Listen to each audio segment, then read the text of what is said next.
Good afternoon.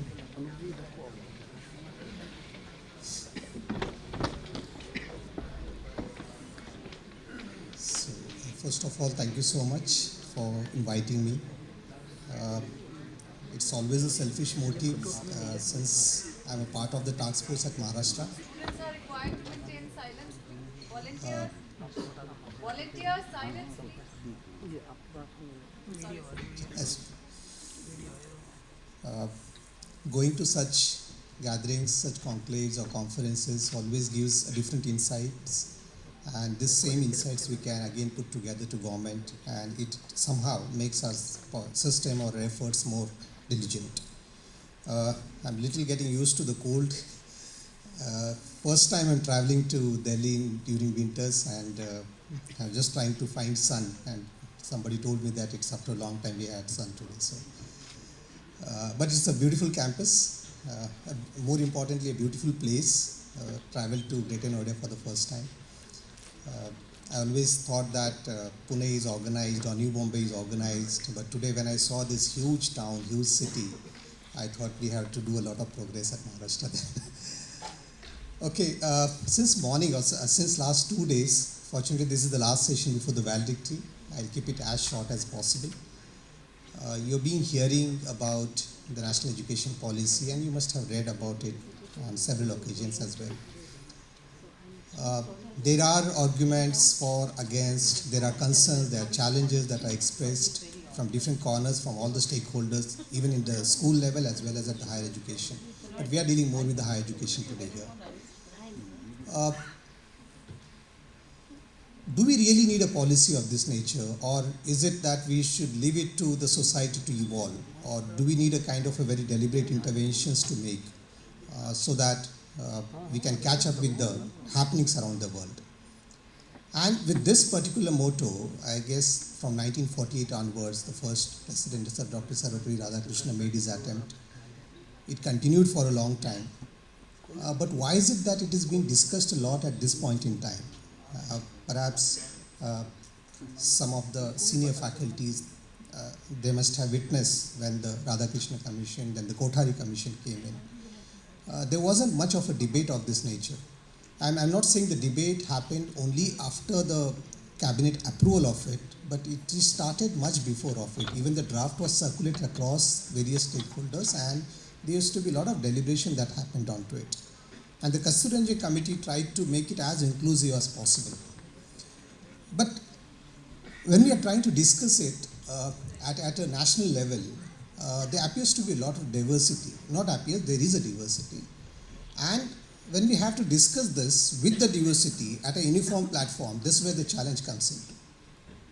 Because situations are entirely different. I mean, in terms of the status of the institute or university, as well as the demographic status, all of it makes it more diverse and perhaps makes it more challenging to implement or even to visualize to for that extent. And that's the reason very obvious that those concerns, those kind of apprehensions coming from different sections of the society.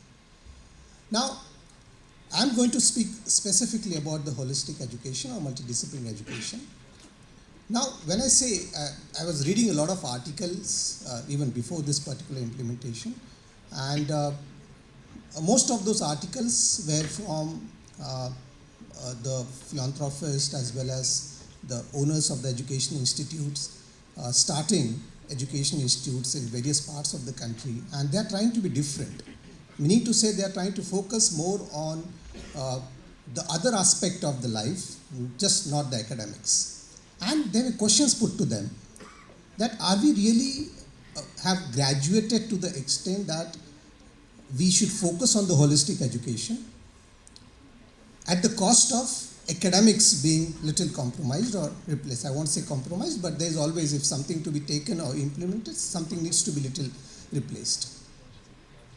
Will it really help our students to get jobs?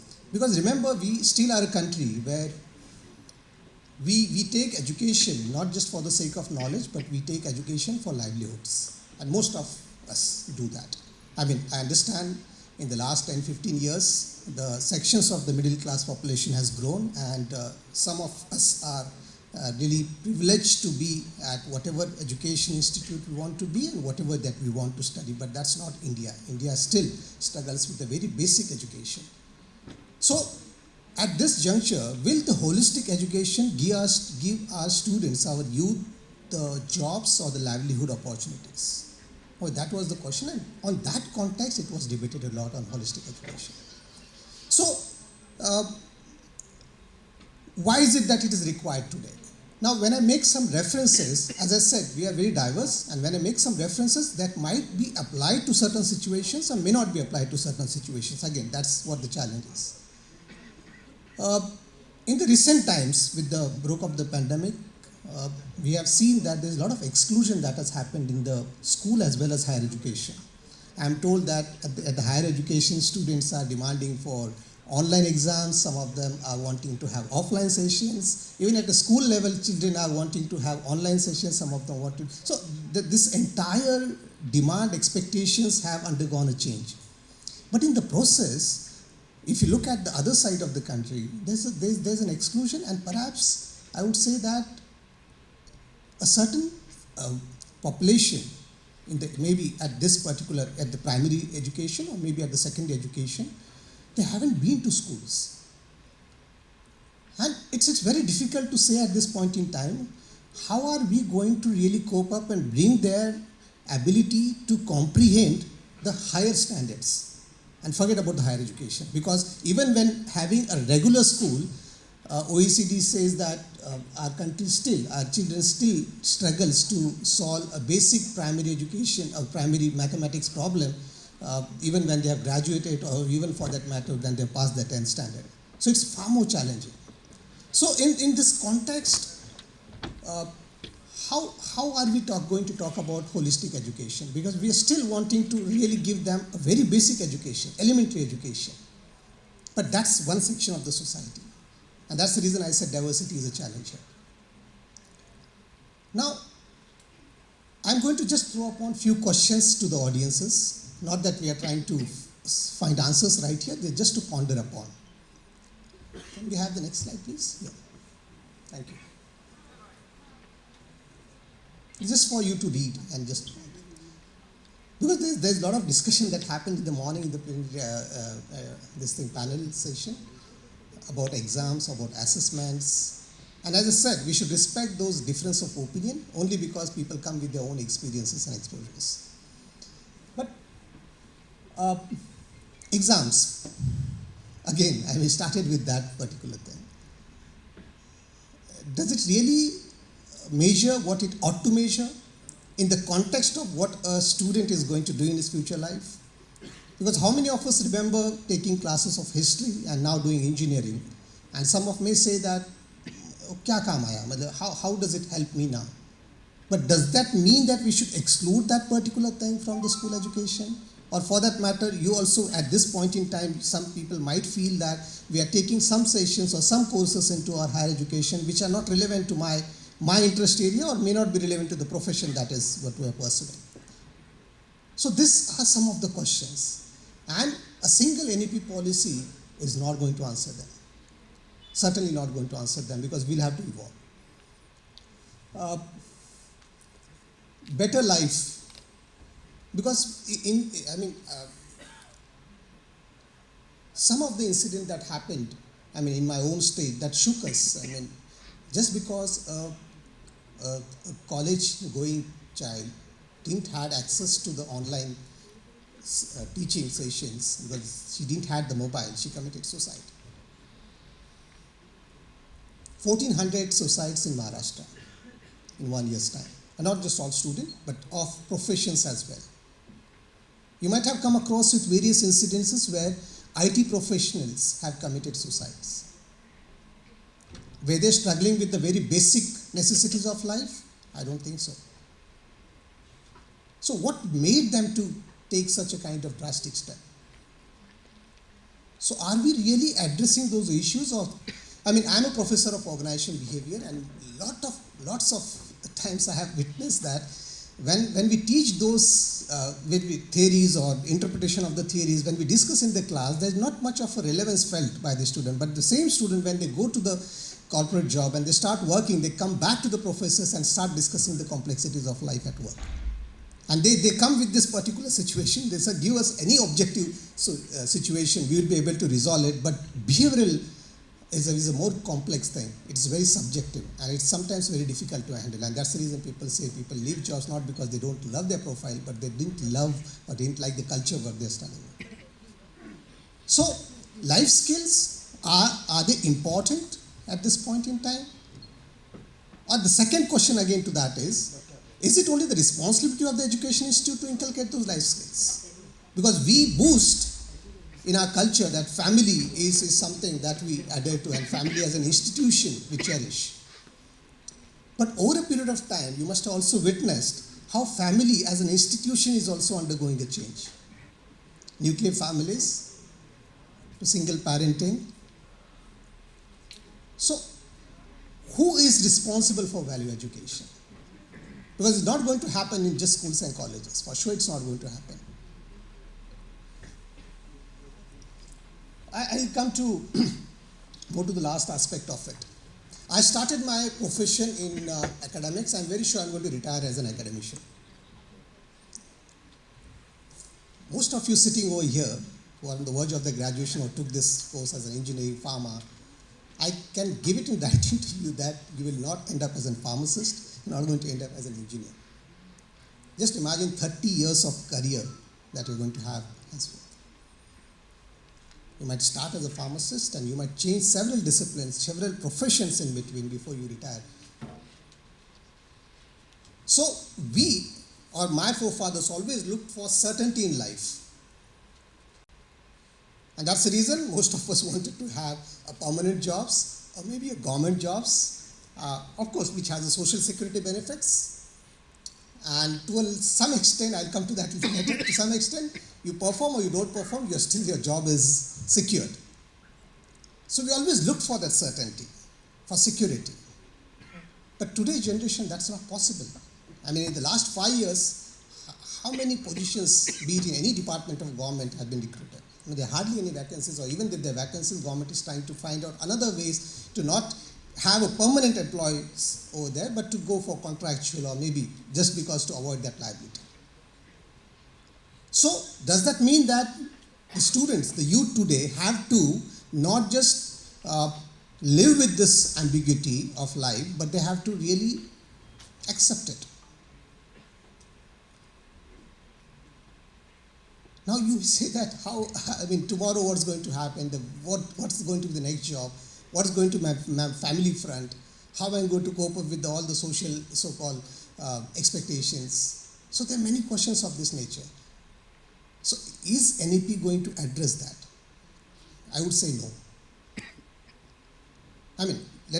Sorry to be very much in black and white, but it's not possible for policy can just make provisions.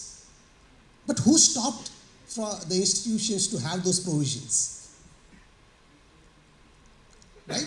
And for that matter, these days there's a growth of private universities or standalone higher education institutions, and they have their own preamble, they have their own curriculum structures and so forth. So it's very much there. It's not that something we are waiting at the signal for the green light to happen and then we start. No, it's there. The provisions are already there. You can always make it. Yes, there are situations maybe for affiliated or government-run institutions where there's certain rigidity into the structure. Maybe the policy may give you little flexibility to work on that. The other aspect is, they say, and some of the panelists over here said that automation is going to come in, and they say, as per NASSCOM's report, they say that 70% of the routine jobs are going to be automated. Now, are we still, coming across with the same curriculum or same pedagogy which makes our youth enable for such kind of jobs, or are we looking at a futuristic things? So, I guess these are some of the questions that we have to think as an institution and not necessarily look at NEP. NEP just a kind of a provision, as I said, which we need to possibly try and make changes, structural changes, if it is not possible maybe due to the university which you are affiliated, or maybe due to the vision of the owner or the director who are at the institute. Can we have next one?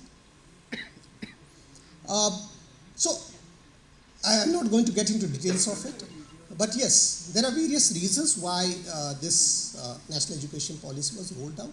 One of the reasons was, since we are a part of UN, uh, the Sustainable Development Goal of uh, the equal opportunity, equality in quality education is one of the SDG, and we are committed to actually achieve that particular SDG. Even that is one of the major reasons why this particular thing is rolled out, and as a part of that, they have made a very specific provision, because when we say that equitable or accessible or inclusive education, they say that 50% of our higher education, student who graduate or student who pass the +2 should be enrolled into higher education. Now the numbers are very different for different states. Southern states have something like 27, 28, 30. Northern states, barring apart one or two, the numbers are into single digits. That means if there are 100 students passing the 10+2 exams, just 10 of them actually get into higher education. Now, I think it's a big challenge to make it to 50%. And how do you make that? Because if you look at some of the policy measures, the policies itself are little contradictory to each other. Some of the provisions that are mentioned in the policy. Like for example, the policy says that single discipline institutes will no longer will be able to function. They have to be multidisciplinary. Now, imagine a college which is into a remote area of some Kanpur district, just one arts or commerce college, and if they are unable to make themselves multidisciplinary or introduce another disciplines, does that mean they are going to close it down? Or if that gets closed, then how you are going to achieve this 50% of the GR? So there are issues of it, and I guess most of this issue would be addressed when the National Higher Education Council will come into existence. Because once can we have the next one? Once the National Education Council comes into existence, it will have 4 different verticals, a structure, which is a functional structure. At this point in time, we have so many regulators. For pharmacy, I guess we have Pharmacy Council. For law, we have Law, Bar Council. For engineering, there's the AICT, UGC, there are multiple things. And this operates as per the discipline. Whereas, in the new structure, it will operate as per the functions and not as per the disciplines. And that, to some extent, I believe, will help us in having that flexibility or interdisciplinary creating that ecosystem of interdisciplinary nature. This entire document, I'm not again getting detail into it, it sits into 12 different sub-themes, the higher education document of NEP. One of the sub-themes happens to be towards more holistic education. These are the 4 different verticals. I'm not going to get details into it, because whatever that debate that is happening over here, I guess this will happen one more time. Once this particular verticals will come into existence and they will come with their drafts. Like for example, the regulatory council will come with its draft, which will be binding and mandatory across all the disciplines. At this point in time, medical and law is excluded, but apart from that too, it will be binding on everyone. Now just imagine a situation, I guess we'll need further more conclaves and conferences to debate it out further. So it's still happening. Even the government says that we are in the process of implementation, but believe me, this implementation, phase-wise, they said that it will first happen with Institute of Eminence, that will come to central universities, and then, like IITs and IIMs, and then it will come to state universities. But in any case, those institutions have the autonomy to operate. Perhaps some of them might have already done it 3-4 years before. The challenge is, apart from this 3-4 institution entity, how do we go further? Where 95% of the students are studying. Next. I'm not going to get details into it because people might have covered it. What would be the status? Like for example, this institution is affiliating institutes like? Lloyd is an affiliated institute, right? So is it autonomous? No. So first, you'll have to go for autonomy. And second, you'll have to go for de-affiliation. Once you are de-affiliated, based on what is the strength that the institute has, if it has a strength in research, maybe it can be termed as a research intensive university in future. or just teaching in this university, or maybe degree granting college. So, and once you have that status, doesn't mean that you remain there. How you progress further will define your status, because that particular status is going to open doors for lots of funds and lots of exposure further. Government has this very ambitious plan to open MERU, that is one multidisciplinary education research university in every district, or maybe one in 2 districts. Now just imagine how many MERUs need to be established. And if you establish that MERU, what would be the status of the existing universities? Be it private, public, private partner, or maybe government funded, or completely autonomous, whichever. So that is not spelled in the policy yet. And that would come little later. So I started from holistic. As I said, beyond academics. As a student, I have that time or priority in life to learn beyond academics, or am I burdened completely with academics at this point in time? Or maybe it's a kind of willful assumption that student will learn those life skills in the process.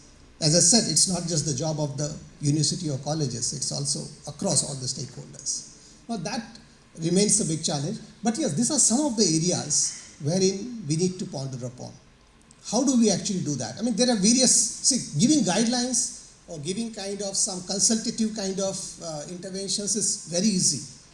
I mean, I have another slide for that.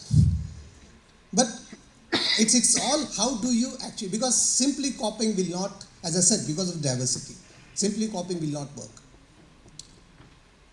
Am I really able to understand my ecosystem, the kind of student that come down to my institution? What is their demography? What are the others? Who are the other stakeholders, and what are the expectations? Unless and until I understand that, I may not be able to address the requirement in that context.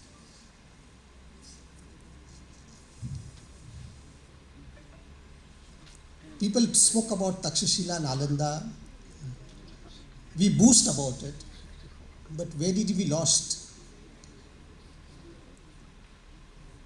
I mean, and there are references to the context, not just from the so-called, at that point in time, the Indian subcontinent, but also from the all South Asian, including China, Japan. There are references to the extent that is was one of the richest in terms of inclusive education, or maybe multidisciplinary education at that point in time. Gurukul system that existed at them. So people do blame. I would say some give credit, because if you look at the inclusiveness, did Britishers help us spreading the higher education across the masses? Or did they really spoil our Gurukul system? Did the Gurukul system existed when Britishers invaded? So these are some of the questions before we actually jump to a kind of a judgment that maybe due to this we actually lost our heritage and now we are at the kind of simply copying from the so-called the Western cultures. That's not, but today instead of looking backward, I think we should look ahead. Do we have the required talent? Do we have the required indigenous knowledge today? Yes, we do have. We have lost on many other things because simply for one simple reason that we are very poor at documentation. The history is to this particular fact that we are very poor in documentation. And if we have done some documentation, we are further worse in terms of archiving them. Because I'll just give a small example to this fact that I happen to be a visiting scholar to Tübingen University in Germany, and this is a huge, it's a 500-year-old university in Germany. And then once I was, because the entire university spread across the town, and then I happened to just go into one of the castle, and there was this small center for Malayalam studies. Now, Tübingen is a small town in Baden-Württemberg state, and that university has a center for Malayalam studies.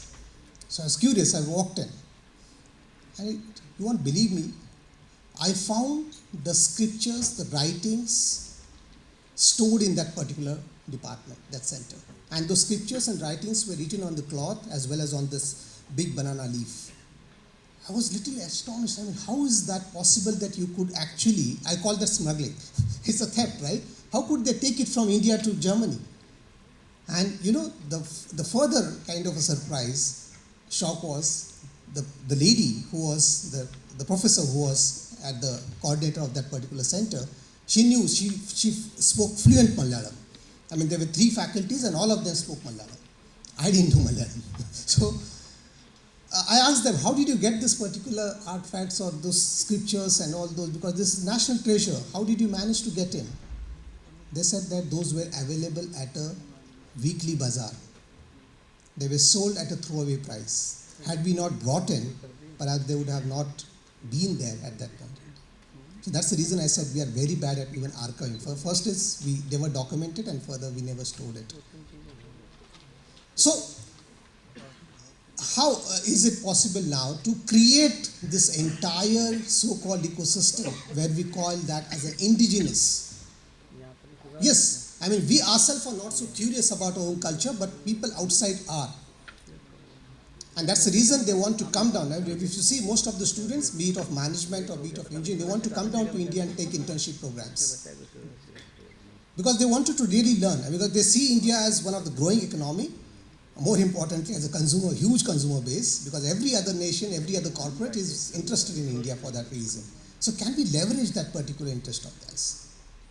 Can we create that particular data, not translate? Because translation will lead to further more chaos. I mean, how many of you are management students here? At least 1 or 2. You must have read this theory of Herzberg theory of motivation, right? Hygiene and motivation. There are 2 factors, hygiene factor and motivators, right? There are certain factors, aspects which are listed under hygiene, which are just there to keep you in the job. Those are not motivators. Where does the salary come in? As per Herzberg, bhai sahab, salary comes under hygiene, not as a motivator. अगर Herzberg यहाँ पे जन्म लिए होते तो कभी भी salary को हाइजीन में नहीं रखते, मोटिवेटर में रखते. And these are the things I'm talking about. So simply translating a Herzberg theory into Hindi or maybe into any other Indian language is not going to give us insight of what we are studying. That's the reason we need to develop our own indigenous systems. And this will require a massive, massive deployment of resources. And that's the reason the NEP has this provision to create the local language resources, and they are going to even establish universities in that aspect. I mean, you might see in near future some of the universities coming up in different parts of the country which would only do this content writing, which would try to leverage on whatever that exists today or whatever that we can retrieve from past. And perhaps in that context, people outside would be more interested to come down to India and study. Because who would be motivated? I mean, from US, if the person comes down to India to study, we are teaching them most of the theories that are evolved in US or maybe in Europe. Why would they be interested in? So that's the reason they would come down to India to look at from the Indian perspective, how knowledge can grow, how the knowledge can be brought to the utility of the society in general. Yes, people spoke. Gentleman from IIT Kanpur, he did speak about interdisciplinary. Yes, that exists. Like most of the IITs, they have started humanities as well as other social science departments, and they have done this job really good. I mean, Management Institute as well. I mean, I came across with one of the Center for Creating Alternative Livelihoods in IIT Mumbai. They are doing a wonderful job. And who are the people who are working over there? Graduated engineer, then MSW. Now, what I feel is, when we are doing our graduation, of course, we do learn technical skills, but we are graduating in terms of our approach towards society. We are learning. We are looking at the possibility of joining the dots. What can happen if I pull in this particular thing, physics with maybe philosophy, or maybe philosophy with psychology, or psychology with economics, and some of the aspects of pure sciences.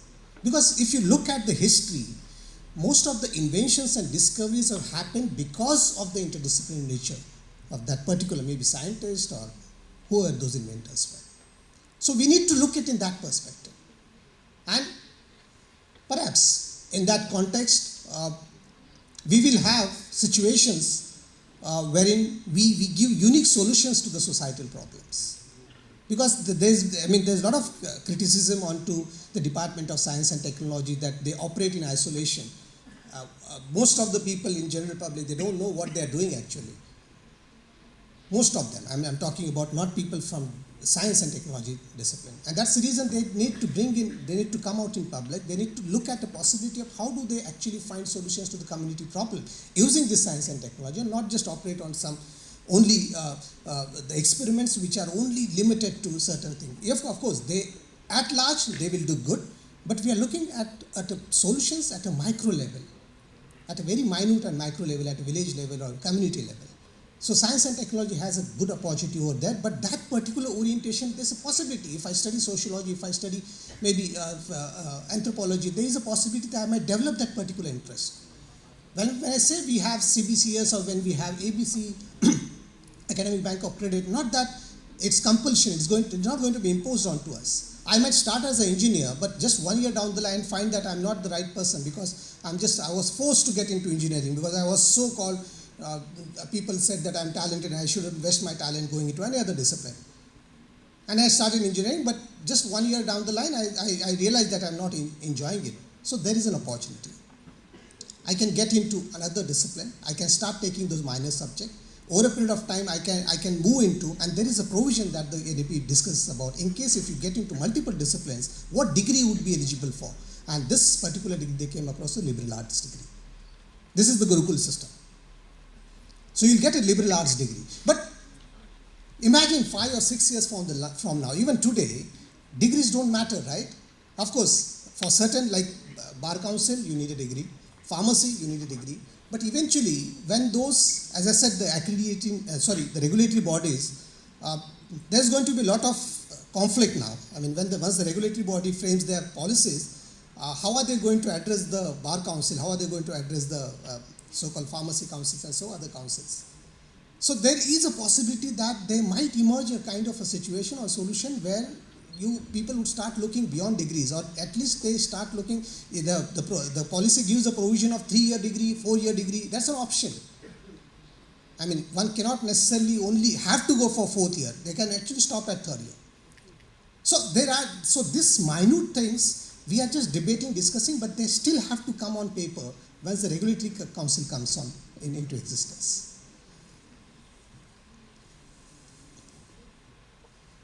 As I said, there is one slide which is just perspective, and I don't really, it's like a consulting kind of a thing. One has to understand their own ecosystem. That's what I said. This is that slide. There are various aspects to it. I mean, there are guidelines, good, they are, but how much of it I'll be able to implement? What of it I'll be able to implement? That needs to be seen. But the last one I'll touch. That's the dignity for labor.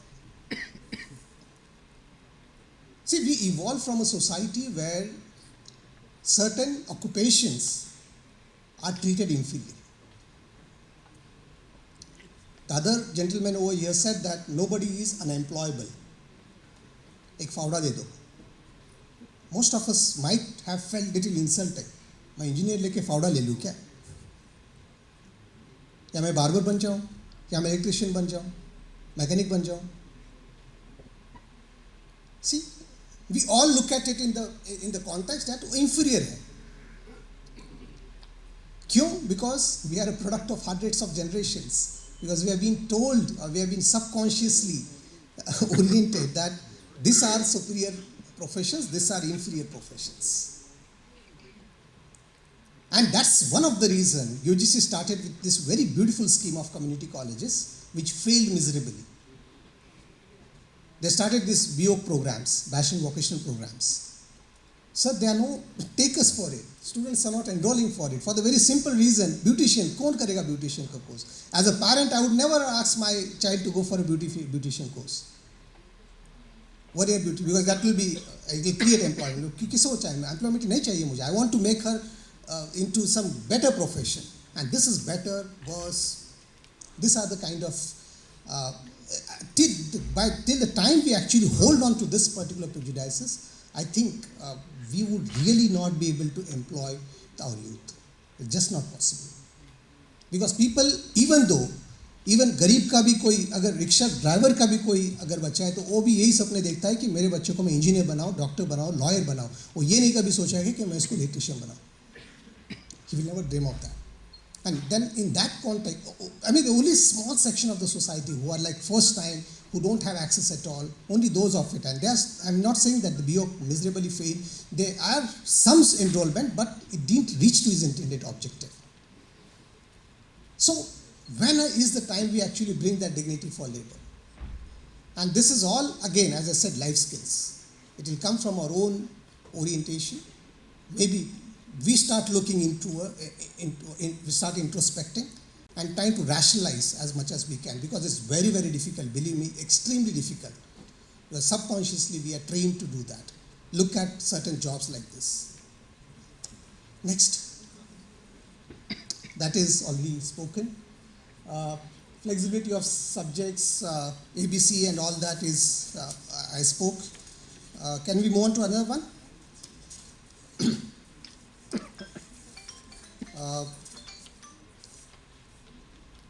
Most of the time, the private universities do have this complaint that we don't get funds. We are not eligible for funds from government. We are on our own. We have to be sustainable with just the fees. The best thing that is perhaps addressed in the policy is there's not going to be discrimination when it comes to granting funds or disbursing of funds. There's not going to be any discrimination. Now, what it would be based on, I'll come to that next slide, and that perhaps I'll end it there then. Over here, we have this Nationalization Foundation, which is going to be an autonomous body, and it will disburse funds based on the purpose and not on the status of the education institute. And that's where perhaps it will create that level playing field to compete with each other. Today, there are certain colleges, institutions which are only eligible for grant. Others, not. And that has to some extent also somewhere hampered the equity aspect of it, or even the so-called the inclusiveness aspect of it. Because if I don't get grants, I need to actually sustain my entire so-called cost, and hence I need to have revenue, and that makes the education little less affordable. So that's where this is very objective intervention the policy has suggested, that the status of the institute is not going to define the disbursement, it's going to be the purpose which is going to define. I'll come to that purpose in the next slide. Now, internationalization of education. When we are talking about creating an indigenous content, the next question is going to be, is it going to be credible? I'll give a small example, and this is a real life example. The Taj attack on 26/11, I was working with Tata Institute then. And then and most of you might have heard this story, and which is actually a fact. When this attack happened, the employees of Taj Hotel, they started assembling all the guests, and they brought them into the ballroom, the center of it. And literally, they encircled the guests so as to protect them. Now, who would have thought that an employee working in a hotel needs a training of disaster management? That's the presence of mind, right?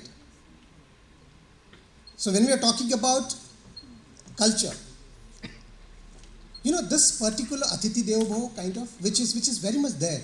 And it is very much there in the small town, I believe. I mean, sorry to say, people come from big cities, but I feel, it's there as big city as well, but more so in small towns. And these employees who actually did that particular act of saving those, most of them happen to be from small towns. Now, this is something which needs to be studied, right? What made them to risk their lives? Who would have thought working in the hotel industry is risking a life? I mean, that's the later stage that Mr. Ratan Tata went to each and every family and met the immediate family members. Again, those are some of the values and ethics. So what we did is we went to this particular place. Since we happened to be from Tata Institute, we did get access, and we spoke to several employees, right from the ground duty one to even the floor manager to chief manager to cooks, chefs, everybody. And we documented it. And we made a nice case study out of it. And that case study was available for free of cost. Not many institutions actually took that. But when the same case study, when Harvard Business Publication found out that we have done such a study at Tata Institute of Social Sciences, they collaborated with us for the rights, and we also said if it is available to everyone, no harm, because it's again trying to promote Indian culture, right? So we did that collaboration, and once it was available on Harvard Business Publication website, it was accessed by all of the Indian Premium Management Institute, and they paid for it. But if it was available for free, it was not. That's the reason I said, when we are developing indigenous content, are we really going to find it credible to bring it into our curriculum? That's again going to, and that will take some time. That takes some time to establish that credibility. Vocational, as I said, vocational, again the success of vocational will only happen with dignity for labor. As I said, a lot of languages that are going to come across. National Education Technology Forum, who would have thought that a pandemic of this nature is going to break in? And that's the reason any TF is going to have a lot of work to do. Joining or networking, joining the institution, villages across India, because we don't have to wait for another pandemic to break and people excluding from the mainstream education, and that's the reason any TF is going to work as a more consultative and create that ecosystem. People said that this is a myth. As of now, 6% of GDP, it has not happened. Right from the Dr. Sarvepalli Radhakrishnan's commission, till date it has not happened. And if it has to happen, I think we need to create that public pressure. All stakeholders need to create that public pressure. Still, I mean, let's strive for it. But having said that,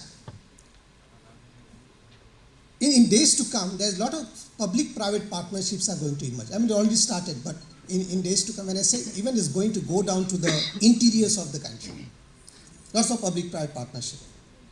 And these public-private partnerships are actually, in a way, helping for inclusiveness and equity. But at the same time, time will actually see how the regulatory council will dictate the terms for such an institution.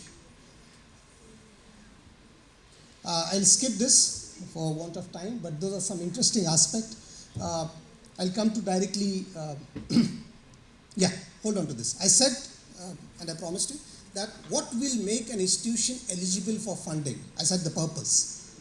And the purpose would be coming in the shape of the institute development plans. Now, there are three major factors which would actually be a deciding factor, and if you have them into your IDP, you are going to be more eligible for the funds to disburse that plans. One, will that institute focus on strategic areas, like for example, smart city, right? So can I develop a course, 6 months or 1 year program on smart city? One, developing that program and executing it. How would be the pedagogy of that particular program? How much of it to be a classroom? How much of it will be on fields? So this novel programs is one of the aspect. Second, as we spoke about, holistic development, going beyond. And when I say holistic development, not simply having lectures of some value education and the manners and self-introspection, and not that way. Project-based kind of interventions, internship-based interventions. And the last one, which is going to be very important and crucial, because Mahatma Gandhi said, go to villages if you really have to learn about the culture and have really do some meaningful thing. I mean, perhaps it has come back in other form. NSS has done a wonderful job as of now. Perhaps that's one of the schemes which, because of its volunteering nature, is one of the most successful schemes in the country. If you look at, because the other time we were just trying to evaluate the work, the monetary aspect of NSS work, monetary valuation of work in Maharashtra and Goa, it far surpassed some of the popular schemes of government of Maharashtra. So over here, what I meant to tell you is that going beyond NSS now, using my knowledge and skill sets for the betterment of the society, is there a possibility of adopting a village and converting that into a model village? Like you are a multidisciplinary institute, you have pharmacy, you have law, architect or engineering, management. So all of it with their own domain, trying to create some ecosystem which helps the village to be self-sustainable, create alternate livelihoods, create an ecosystem which has a better housing systems. And believe me, if you have a plan, right plan, because this is what I have already done in one of the nearby village. I mean, we are doing it, we are in the process of doing it. There are lots of people, lots of corporates as well as philanthropists who are willing to put their money into it without expecting any returns. Only thing is the plan has to be workable and it has to have that purpose. So these are three major areas. If an IDP has it into it, I think there is no dearth of funds, be it from government or otherwise. Conclusion.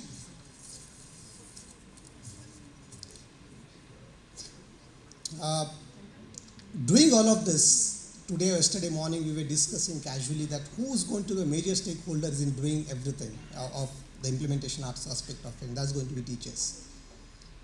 Now, if you look at, as I said, diversity,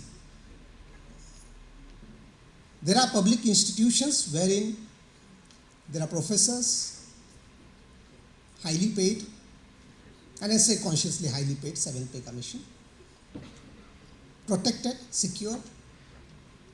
What must be the population of such teachers who are working in such a kind of secured environment?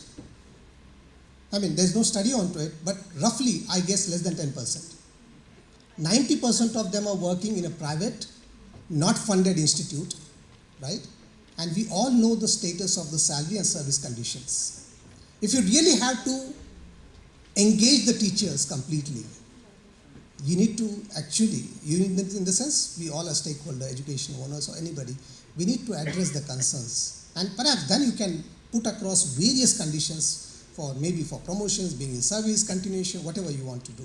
But there need to be some uniformity that needs to be brought in terms of, because there is one section of the academicians excessively protected. And that has brought in a kind of complacency into their performance. And there's another section of the academicians who are unable to even visualize, forget about the IDP 5-year plan. I'm not sure whether I'm going to be there next year. How am I going to visualize my profile or my, my duties in relation to the institution for another 2 or 3 years? So there's so much of uncertainty. I mean, somewhere they need to be, as they speak about labor reforms, I guess there's some requirement of reforms into service conditions of academicians in India as well, which NEP doesn't speak about. I hope if there is a summary of this particular thing, if it is going to the government, because we have been putting it across as all the members, our committee is headed by the scientist Raghunath Mashelkar. So we have been putting it across the government that some of those aspects need to be brought in before you actually implement the policy into picture.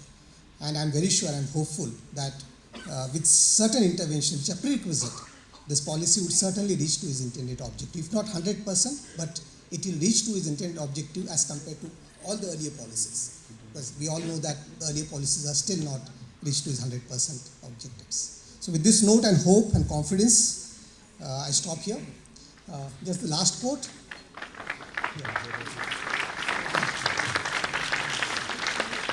Thank you so much.